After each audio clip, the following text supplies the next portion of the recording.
રાજકોટ મહાનગરપાલિકા અને ભારતીય વાયુસેના દ્વારા 7 ડિસેમ્બરના રોજ અટલ સરોવર ખાતે ભવ્ય સૂર્યકિરણ એર શો અને સંલગ્ન પ્રદર્શનનું આયોજન કરવામાં આવ્યું છે.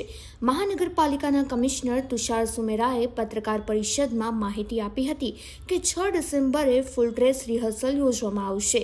અટલ સરોવર ફરતે સ્માર્ટ સિટી વિસ્તારને વ્યુઇંગ એરિયા બનાવવામાં આવ્યો છે, જ્યાં 1 લાખથી વધુ લોકો વાયુસેનાના ગરુડ કમાન્ડોના શસ્ત્રોના પ્રદર્શન સાથે આ શો નિહાળશે.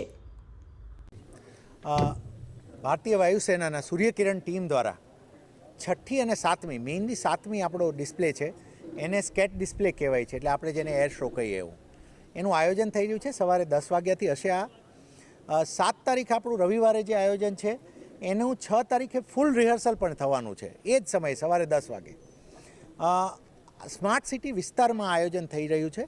અને અટલ સરોવરની આજુબાજુનો, અટલ સરોવર અંદર નહીં પણ એની આજુબાજુનો વિસ્તાર જે આખા અમારા રોડ્સ છે એને અમે વ્યુઇંગ એરિયામાં કન્વર્ટ કરવાના છીએ, જ્યાં લોકો આવી શકશે અને ત્યાંથી વ્યૂ આખો ડિસ્પ્લે થઈ શકશે.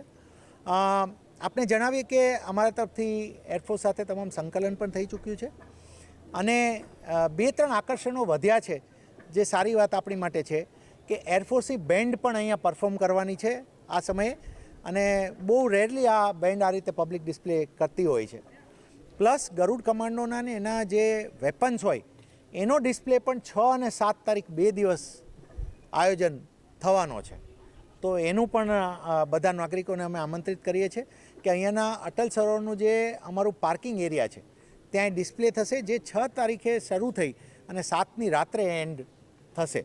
તો એમાં પણ આ ડિસ્પ્લે સિવાયના, જે સ્કેટ ડિસ્પ્લે સિવાયના સ્ટેટિક ડિસ્પ્લે એને જે કહેવાય છે, એ સમયમાં પણ લોકો હાજર રહી શકશે. અન્ય હજી થોડા આકર્ષણો પણ લાઇનઅપ થઈ રહ્યા છે. અમારે we will take 1 or 2 more days to confirm. એ કન્ફર્મ થતાં 1-2 દિવસ લાગશે, પણ મોટે ભાગે આ કલાકથી લાંબો શો અને એવરેજ જે જનરલી સૂર્યકિરણનો શો થાય છે એનાથી એક લાંબો શો આપણને મોટો મળી રહ્યો છે. 9થી વધારે એરક્રાફ્ટને અમે અપેક્ષા રાખી રહ્યા છીએ અને એ નંબર પણ હજી ઇન્ક્રીઝ થશે. મેં તમને કીધું એમ કે એવી 3-4 વસ્તુઓ હજી લાઇનઅપ છે જે ફાઇનલ પહેલાં ઉપર છે. જો એ આવશે એટલે હજી અમે તમને આગળની માહિતી આપવાના છીએ. એટલે એ એરક્રાફ્ટ બધું રહેશે. લોકોની અમારી અપેક્ષા છે કે 1 લાખ લોકો તો મિનિમમ થવા જોઈએ એટલા માટે. પરંતુ અમારી માટે એક સારી વસ્તુ આ કાર્યક્રમમાં એટલી રહેવાની છે કે સ્માર્ટ સિટીનો આખો 900 હેક્ટેરનો એરિયા છે, જેમાંથી આ વ્યૂ થઈ શકે છે.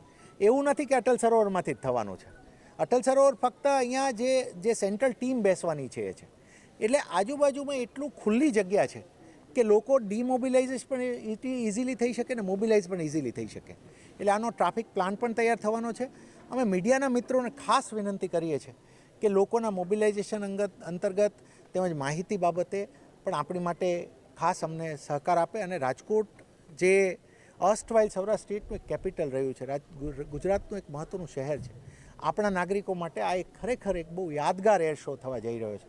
એ ખૂબ લોકો જોડાય. અને એક બીજી વિનંતી હતી કે જેમના નાના બાળકો હોય એ જો બને તો 6 તારીખે નાના બાળકો હોય, કોઈ દિવ્યાંગજન હોય, એમને જોવું હોય તો દે શુડ પ્રિફર 6th, કેમ કે ત્યારે થોડા ઓછા લોકો હશે અને થશે એ ડિસ્પ્લે રિહર્સલ જ હશે, પણ એ રિહર્સલ ઘણું ફૂલ જ રિહર્સલ હશે જે સાથે હશે.